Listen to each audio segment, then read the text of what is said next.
Kedua partai tersebut beralasan ada banyak cara yang bisa dilakukan oleh anggota DPRD DKI untuk menanyakan kejelasan formula.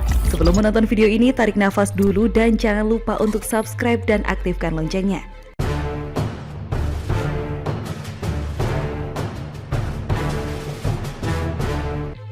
PKS dan Demokrat gahar soal cat ulang pesawat presiden tapi takut interpelasi Formula E.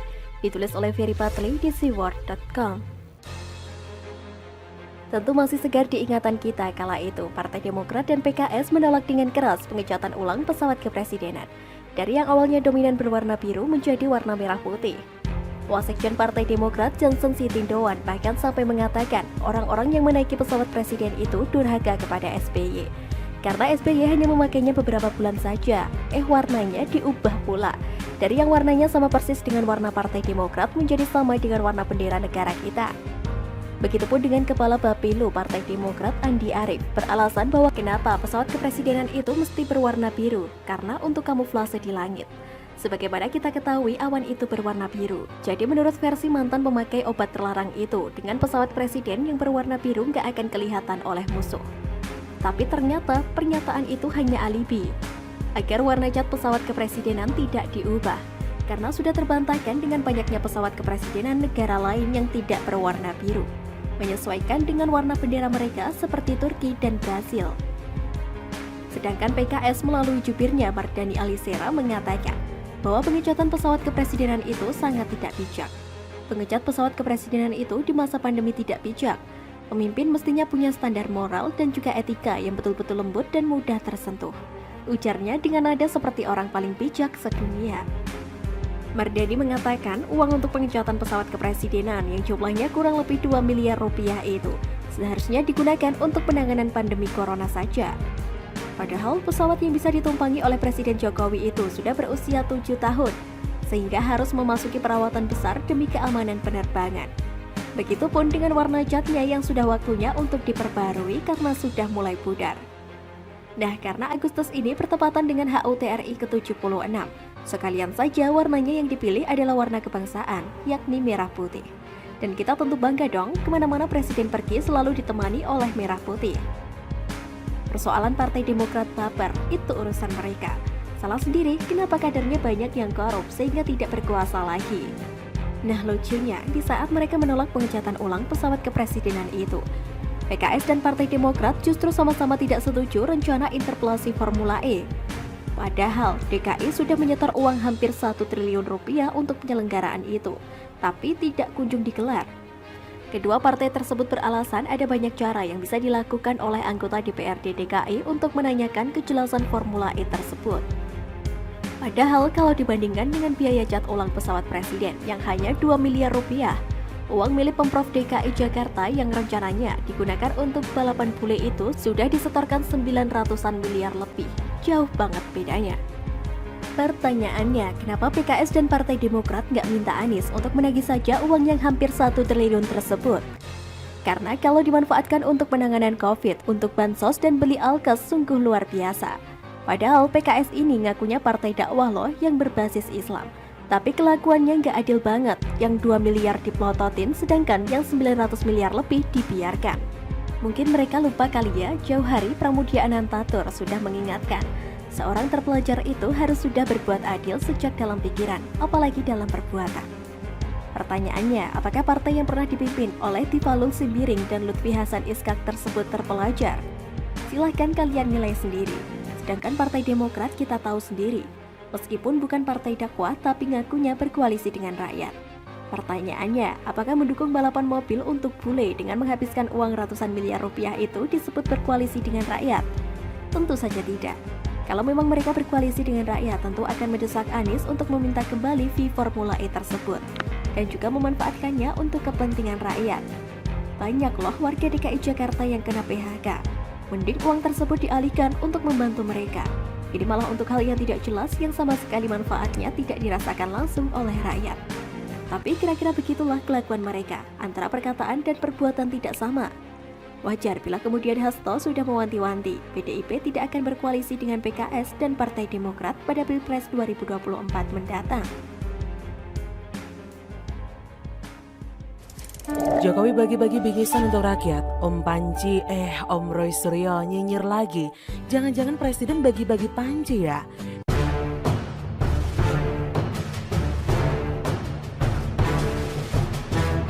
Presiden Joko Widodo atau Jokowi membagi-bagikan bingkisan ke warga kota Cirebon saat kunjungan kerja pada Selasa 31 Agustus 2021. Namun, aksi bagi-bagi bingkisan itu membuat warga berebutan hingga turun ke selokan besar atau parit. Terkait momen itu, ex-Menteri Pemuda dan Olahraga Roy Suryo memberikan sindirannya. Ia kaget karena video peristiwa tersebut membuat beberapa warga turun ke parit hanya untuk mengambil bingkisan yang terjatuh. Roy awalnya mengira video tersebut merupakan peristiwa lama, tapi diviralkan kembali. Namun ia merasa terkejut setelah membaca fakta sebenarnya dari artikel media massa bahwa peristiwa itu terjadi pada Selasa kemarin.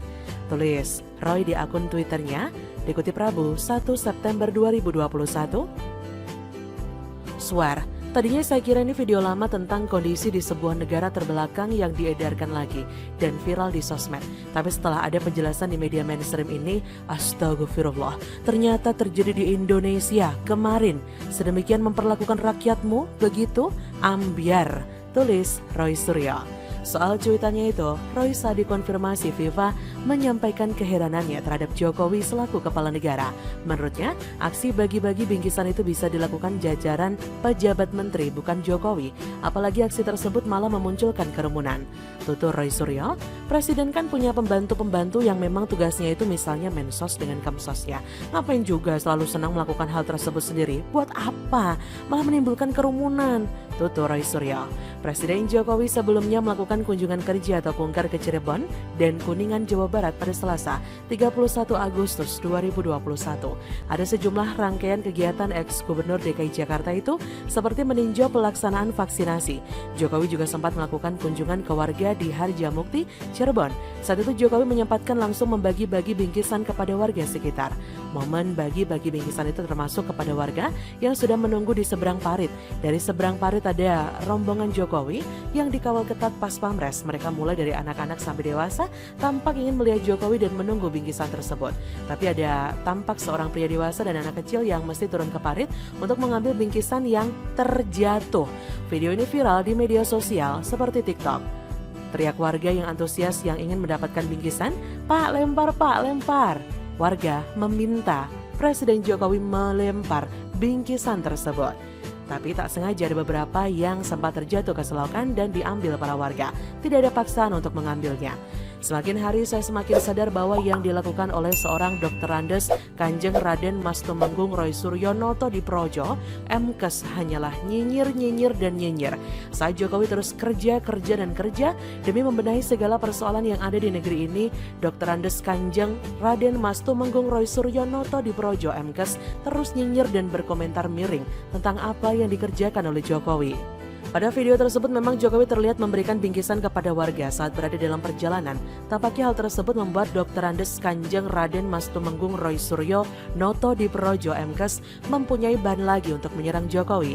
Ia mengkritik apa yang dilakukan oleh Jokowi. Menurutnya hal tersebut tidak pantas dilakukan oleh seorang kepala negara seperti Jokowi. Ketika seorang Jokowi memberikan bingkisan kepada masyarakat, Om Panci, Om Roy Suryo berkomentar sinis. Saya tidak tahu apabila Jokowi tidak memberikan hadiah. Sudah pasti komentar baca nyinyirannya lain lagi. Jika Jokowi tidak memberikan bingkisan kepada masyarakat sudah pasti katakanlah tidak merakyat, gak peduli sama rakyat kecil, dan nyinyiran-nyinyiran lain yang kadang membuat raga ini ingin berkata kasar. Jokowi di mata Om Panci, maksud saya Om Roy Suryo, seperti laki-laki di mata perempuan, selalu salah dan tidak pernah benar. Lagi pula Jokowi kan ingin sedekat mungkin dengan rakyatnya. Saya yakin beliau ingin menghilangkan sekat antara pemimpin dengan rakyatnya, sehingga ia melakukan itu semua. Hal itu sudah ia lakukan sejak ia menjadi wali kota Solo dan kemudian menjadi gubernur DKI. Yang saya heran adalah Om Panci, maksud saya Om Roy, yang tetap konsisten nyinyir tanpa kinerja nyata yang bisa kita rasakan sebagai masyarakat. Ketika Jokowi terus bekerja membangun negeri, Om Panci, maksud maksud saya Om Roy, terus nyinyir dan berkomentar miring atas apa yang dilakukan oleh Jokowi. Nyinyir sih sah-sah aja asalkan punya prestasi dan kinerja yang bisa dirasakan masyarakat. Tapi kalau ini, sudahlah, terlalu sedih untuk diceritakan. By the way, untung Presiden Jokowi bagi-bagi bingkisannya bukan Panji. Coba kalau Panji, jiwa Om Panji, maksud saya Om Roy pasti sudah meronta-ronta. Dan satu pesan saya untuk jurnalister, amankan Panjimu. Hehehe. Bagaimana menurut Anda? Telak, Denny Siregar sindir Roy Suryo, Panji ini membunuhku. Entah kenapa sejak pernyataan Jokowi soal kasus Jiwasraya yang bermasalah sejak 10 tahun yang lalu membuat para kader Demokrat meradang. Mereka yang sakit hati dengan Prabowo yang mencampakkan AHY kini berbalik arah menekan Jokowi. Bahkan di tengah suasana pandemi seperti saat ini tak membuat surut kader Demokrat untuk memojokkan pemerintah. Hanya Ferdinand Hutahean yang terlihat netral. Lainnya mulai garang apalagi saat anak dari putra mahkota ikutan diseret bapaknya ke politik. Selain Johnson, Rahlana Sidik dan Andi Arief, orang semacam Roy Suryo paling konsisten membuli pemerintah. Seperti dilansir suara.com, mantan politikus Partai Demokrat Roy Suryo gerah kasus pengembalian sejumlah barang ketika dirinya menjabat sebagai Menteri Pemuda dan Olahraga diungkit lagi. Salah satu barang itu adalah panci. Tidak nyaman kasus itu diungkit lagi. Roy Suryo pun mengunggah klarifikasi melalui akun di jaring sosial Twitter miliknya @krmtroysuryo2 pada Selasa 26 Mei 2020. Roy merasa masih mengalami pembunuhan karakter oleh haters. Dia merasa kasus tersebut kembali diramaikan sejak dia berkicau soal PKI saat HUT ke-100 pada 23 Mei 2020. Tweet semestinya tidak perlu diulang-ulang lagi, tapi karakter assassination #PKINGYESE ini jahat sekali. Semenjak saya nge-tweet PKI saat HUT ke-100 pada 23 Mei 2020, sampai media ikut-ikutan kudet, cuit Roy Suryo. Dia juga mengunggah dokumen pengadilan yang menyatakan Imam Nahrawi Menpora saat itu sudah mencabut gugatannya. Roy menyebut kasus Panji Kemenpora itu sudah inkrah. Kasus Panji Kemenpora sudah inkrah di Pengadilan Negeri Jakarta Selatan tahun 2019. Kicau Roy. Menanggapi ocehan Roy Suryo sambil mencantumkan link berita di atas, akun @dennysiregar7 memberi sindiran telak. Kalau kata The Massive, Panji ini membunuhku, tulisnya. Balasan telak dan menohok Denny Siregar ini telak menampar muka Roy Suryo yang selalu diidentikan dengan Panji. Harusnya Roy Suryo sadar kalau semua masyarakat mengenalnya sebagai pembawa perabot negara termasuk Panji. Jadi lucu kalau mengomentari Jokowi terkait Panji. Ini ibarat mendulang air terpercik ke muka sendiri, apalagi airnya sudah jadi comberan. Sekedar informasi, ex-Menpora Imam Nahrawi pernah mengajukan gugatan terhadap Roy Suryo pada 2019 silam. Saat itu, Imam meminta Roy untuk mengembalikan barang milik negara yang dipakai Roy saat masih menjabat Menpora. Kemenpora sempat meminta pakar telematika itu mengembalikan 3.226 unit barang, termasuk alat dapur senilai miliaran rupiah. Sejak itu sindiran Panji Roy Suryo sering dilontarkan warganet. Akhirnya karma ex-menteri Panji kembali terulang.